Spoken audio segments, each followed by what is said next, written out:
شعبان المعظم کی آخری طاق راتوں میں آپ کو یہ وظیفہ دے رہا ہوں، ہر حاجات کو آپ پورا کرنے کے لیے اپنے رب سے دعا کریں گے۔ اپنے پیارے دوستو، بہت ہی پیارا کامیاب نایاب عمل جو میں آپ کو دے رہا ہوں، آپ کی خدمت میں پیش کر رہا ہوں۔ اگر آپ آخری طاق راتوں میں نماز تہجد کی نماز ادا کرنے کے بعد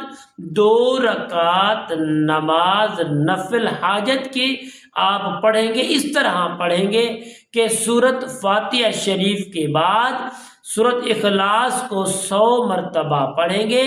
پہلی رکعت مکمل کریں گے، پھر دوسری رکعت میں اسی ہی طرح سورۃ فاتحہ شریف کے بعد 100 مرتبہ سورۃ اخلاص شریف پڑھیں گے، اور اس کے بعد اس کا جو عطیہ اور ثواب ہے وہ نبی علیہ السلام کی مقدس بارگاہ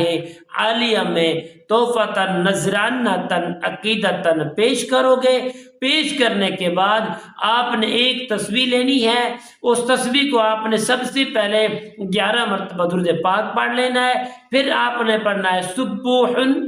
قدوس ربنا و رب الملائکۃ والروح۔ اس کو آپ نے 101 مرتبہ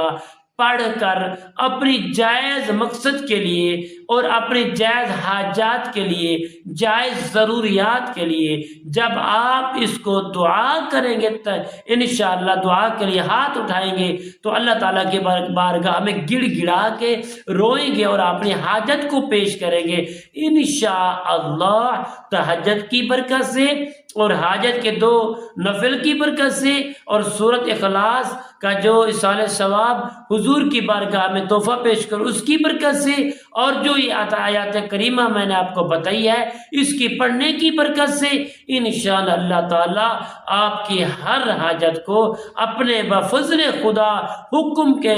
مطابق انشاءاللہ اللہ تعالیٰ پورے فرما دیں گے۔ تو پیارے دوستو، امید کرتا ہوں کہ میری یہ کاوش، میری یہ ویڈیو آپ کو پسند آئی ہوگی۔ اگر پسند آئے تو پیارے دوستو کمنٹس میں سبحان اللہ، الحمدللہ، اللہ اکبر، لا الہ الا اللہ ضرور لکھنا، شیئر بھی کرنا، لائک بھی کرنا، تاکہ آنے والی جو ہر اپڈیٹ ہے آپ کی خدمت میں پہنچتی رہے۔ تب تک کے لیے اجازت دیجیے، اللہ حافظ، السلام علیکم ورحمۃ اللہ وبرکاتہ۔